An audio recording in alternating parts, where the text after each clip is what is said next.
ਇਸ ਵੇਲੇ ਦੀ ਚਰਚਿਤ ਖਬਰ ਕਮੇਡੀਅਨ ਕਪਿਲ ਸ਼ਰਮਾ ਦੇ ਨਾਲ ਜੁੜੀ ਹੋਈ ਹੈ। ਕਪਿਲ ਸ਼ਰਮਾ ਦੇ ਕੈਫੇ ਤੇ ਕੈਨੇਡਾ ਦੇ ਵਿੱਚ ਤੀਜੀ ਵਾਰ ਗੋਲੀਬਾਰੀ ਹੋਈ ਹੈ। ਜੀ ਹਾਂ, ਕੈਨੇਡਾ ਦੇ ਸਰੀ ਦੇ ਵਿੱਚ ਕਮੇਡੀਅਨ ਕਪਿਲ ਸ਼ਰਮਾ ਦੇ ਰੈਸਟੋਰੈਂਟ ਤੇ ਮੁੜ ਗੋਲੀਬਾਰੀ ਕੀਤੀ ਗਈ ਹੈ। ਖਬਰਾਂ ਦੇ ਮੁਤਾਬਕ ਜੁਲਾਈ ਦੇ ਵਿੱਚ ਰੈਸਟੋਰੈਂਟ ਖੁੱਲਿਆ ਸੀ ਤੇ ਉਸ ਤੋਂ ਬਾਅਦ ਗੋਲੀਬਾਰੀ ਦੀ ਇਹ ਤੀਜੀ ਘਟਨਾ ਕਹੀ ਜਾ ਸਕਦੀ ਹੈ। ਸਿਟੀ ਨਿਊਜ਼ ਵੈਨਕੂਵਰ ਦੇ ਮੁਤਾਬਕ ਸਰੀ ਪੁਲਿਸ ਸਰਵਿਸ ਨੇ ਦੱਸਿਆ ਕਿ ਵੀਰਵਾਰ ਸਵੇਰੇ ਲਗਭਗ 3:45 ਤੇ 85ਵੀਂ ਐਵੀਨਿਊ ਤੇ 120 ਜਿਹੜੀ ਸਟਰੀਟ ਹੈ ਉੱਥੇ ਸਥਿਤ ਰੈਸਟੋਰੈਂਟ ਹੈ ਇਹ ਤੇ ਉੱਥੇ ਗੋਲੀਬਾਰੀ ਦੀ ਜਾਂਚ ਜਿਹੜੀ ਉਹ ਕੀਤੀ ਜਾ ਰਹੀ ਹੈ। ਇਸ ਦੇ ਵਿੱਚ ਮੁੜ ਕਿਹਾ ਗਿਆ ਕਿ ਕਰਮਚਾਰੀ ਕੈਫੇ ਦੇ ਅੰਦਰ ਹੀ ਸਨ ਪਰ ਕੋਈ ਜ਼ਖਮੀ ਨਹੀਂ ਹੋਇਆ। ਇਸ ਤੋਂ ਪਹਿਲਾਂ ਇਸ ਰੈਸਟੋਰੈਂਟ ਦੇ ਉੱਤੇ 10 ਜੁਲਾਈ ਅਤੇ 7 ਅਗਸਤ ਨੂੰ ਗੋਲੀਬਾਰੀ ਹੋਈ ਸੀ ਤੇ ਉਸ ਤੋਂ ਬਾਅਦ ਗੋਲੀਬਾਰੀਆਂ ਦੋ ਵਾਰੀ ਗੋਲੀਬਾਰੀ ਤੋਂ ਬਾਅਦ ਇਹ ਮੁੜ ਖੁੱਲਿਆ ਸੀਗਾ।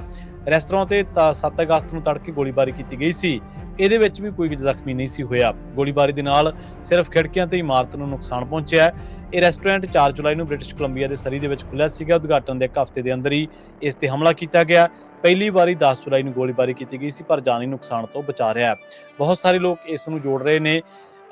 ਲਗਾਤਾਰ ਜਿਹੜੀ ਸਲਮਾਨ ਖਾਨ ਤੇ ਕਪਿਲ ਸ਼ਰਮਾ ਦੀ ਜਾਰੀ ਹੈ। ਸੋਸ਼ਲ ਮੀਡੀਆ ਤੇ ਜਿਹੜੀਆਂ ਅਫਵਾਹਾਂ ਚੱਲ ਰਹੀਆਂ ਨੇ ਉਹਨਾਂ ਦੇ ਮੁਤਾਬਕ ਲਾਰੈਂਸ ਬਿਸ਼ਨੋਈ ਗਰੁੱਪ ਨਹੀਂ ਚਾਹੁੰਦਾ ਕਿ ਕੋਈ ਵੀ ਜਿਹੜੀ ਹਸਤੀ ਹੈ, ਕੋਈ ਵੀ ਜਿਹੜਾ ਸੈਲੀਬ੍ਰਿਟੀ ਹੈ ਉਹ ਸਲਮਾਨ ਖਾਨ ਦੇ ਨਾਲ ਕੰਮ ਨਾ ਕਰੇ। ਇਸ ਕਰਕੇ ਕਪਿਲ ਸ਼ਰਮਾ ਦੇ ਕੈਫੇ ਤੇ ਇਹ ਗੋਲੀਆਂ ਲਗਾਤਾਰ ਚੱਲ ਰਹੀਆਂ ਨੇ।